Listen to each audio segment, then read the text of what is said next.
अक्सर आपको लगता है कि मेरी हेयरलाइन पीछे जा रही है तो मुझे ग्रेड 3 मेल पैटर्न बाल्डनेस है। लेकिन क्या आप जानते हैं कि उसका एक और वर्जन भी है जिसमें हेयरलाइन पीछे नहीं जाएगी लेकिन आपको फिर भी हेयर लॉस होगा। तो वो है ग्रेड 3V। आज हम उस बारे में बात करेंगे। अक्सर मेरे पास ओपीडी में पेशेंट्स आते हैं, मेल्स आते हैं और उनका हेयर फॉल बहुत ज़्यादा हो रहा होता है एंड यही कंप्लेंट रहती है कि हमने इतना सब कुछ ट्राई कर लिया, हम पीआरपी, जीएफसी करा रहे हैं, हमने मिनॉक्सिडिल लगा लिया, सब कुछ कर लिया लेकिन हेयर फॉल नहीं रुक रहा और अब धीरे-धीरे पैचेस ज़्यादा स्कैल्प पे दिखने लग रहे हैं। तो मैंने कितनी बार बात करी तो मुझे समझ में आया कि काफ़ी बार आपको असल रीज़न नहीं पता। सबको कुछ-कुछ वर्ड्स पता हैं पर वो कैसे काम कर रहे हैं, वो हमारा हेयर फॉल का कॉज़ कैसे है, वो किसी को समझ में नहीं आता। तो वो मैं एक बार ब्रीफ करना चाहती हूँ कि मेल हो या फीमेल हो, हमारे अंदर टेस्टोस्टेरोन हार्मोन होता है।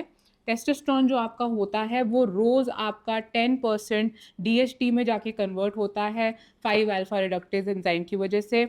उसके बाद जब ये डीएचटी आपका कन्वर्ट होता है, जो आपकी हेयर रूट होती है उसमें से एक अच्छा मोटा बाल निकल रहा होता है।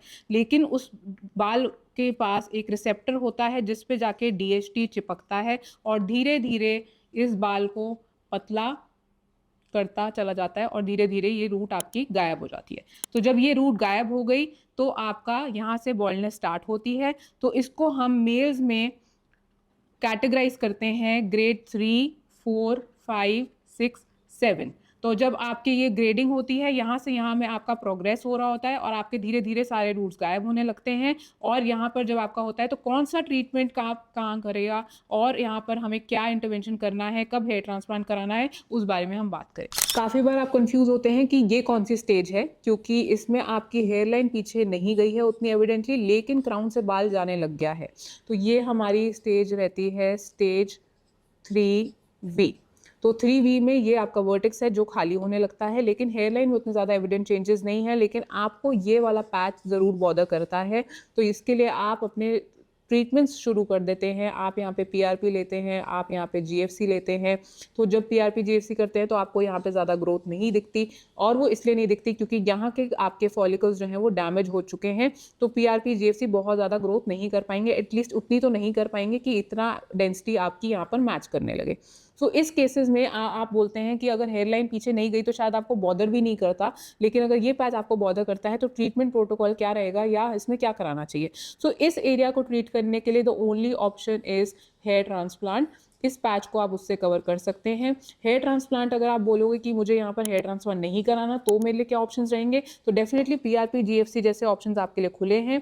आप अपना क्यूआर 678, एक्सोसोम्स ये सब कुछ करा सकते हैं, लेकिन आप उसमें इस वाले एरिया को इम्प्रूव होने की ज़्यादा ख्वाहिश मत रखिएगा क्योंकि यहाँ पे फॉलिकल्स नहीं हैं। तो इन केस में जभी भी आप थेरेपीज़ कराएँगे या मल्टीविटामिन खाएँगे या सीरम्स लगाएँगे, तो वो आपके सिर्फ़ इन बालों को प्रोटेक्ट करने के लिए होगा। हेल्प आपको ये करेगा कि थैंकफुली आपके इन ट्रीटमेंट्स की वजह से या क्योंकि आपको ये बॉदर कर रहा था, तो आपने ट्रीटमेंट सही टाइम पे शुरू कर दिए, इसीलिए आपकी हेयर लाइन इंटैक्ट रह जाएगी। कभी भी आपको फ़र्क अपने उस पे नहीं दिखेगा और इसीलिए आपके ट्रीटमेंट्स यहाँ पर काम आएँगे ताकि हेयर लाइन आप बचा सकें। क्योंकि हेयर लाइन पीछे जाता है तो डेफ़िनिटली आप ज़्यादा बॉदर होते हो। तो जब आपने ये डिसाइड कर लिया कि अब मैं ट्रीटमेंट्स कराएँगे तो आपने इसमें कोई फ़र्क नहीं देखा, लेकिन ये सब आपने मेंटेन कर लिया। ट्रीटमेंट्स करते रहना ज़रूरी रहेगा इस केस में। दूसरी चीज़ ये कि अगर आपको फिर भी ये बॉदर करता है तो हेयर ट्रांसप्लांट आपने कराया। अब हेयर ट्रांसप्लांट के लिए आपको कितने ग्राफ्ट लगेंगे? आप मान के चलिए 2500 ग्राफ्ट इसमें चाहिए रहेंगे।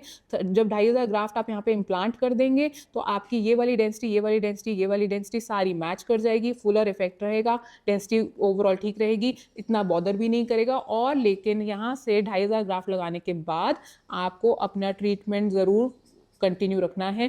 ट्रीटमेंट में अगेन जैसे हम बात कर रहे हैं मल्टीविटामिन की, जिसमें कि एक अच्छा डीएचटी ब्लॉकर हो तो बहुत अच्छी बात है। दूसरा है आप इस केस में मिनॉक्सिडिल का इस्तेमाल करते हैं अगर, तो मिनॉक्सिडिल सिर्फ इन वाले बालों पे काम करेगा, इन पे आफ्टर ट्रांसप्लांट काम करेगा।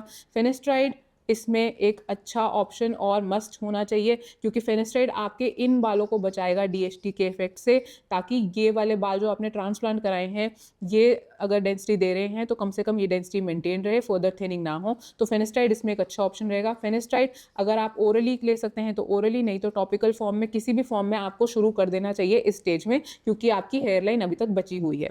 इसके अलावा अगर आप बोलेंगे कि मुझे और क्या करना चाहिए, तो अगर आप ट्रांसप्लांट कराते हैं या नहीं कराते, दोनों कंडीशंस में ट्रीटमेंट आपके लिए मैंडेटरी रहेगा। इसको नहीं बचा सके तब भी और इसको बचाना है तब भी। तो दोनों कंडीशंस में आप प्लीज़ पीआरपी जीएफसी जैसा कुछ एक अपने रूटीन में ऐड करेंगे ताकि आप अपने रिजल्ट्स एंजॉय कर सकें। और दूसरा, अगर आप ट्रांसप्लांट कराते हैं तो आपकी डेफिनेटली डेंसिटी इंप्रूवमेंट हो जाएगी। हेल्थ कंडीशन सिमिलर है और आपको भी वैल्यूएशन की ज़रूरत है समझने के लिए कि मेरे लिए कौन सा ट्रीटमेंट सही रहेगा, मैं हेयर ट्रांसप्लांट का कैंडिडेट हूँ या नहीं, तो आप हमसे कनेक्ट कर सकते हैं। ऐसी और इन्फॉर्मेटिव वीडियोज़ के लिए आप हमारे यूट्यूब चैनल DMC ट्राइकोलॉजी को सब्सक्राइब कर सकते हैं।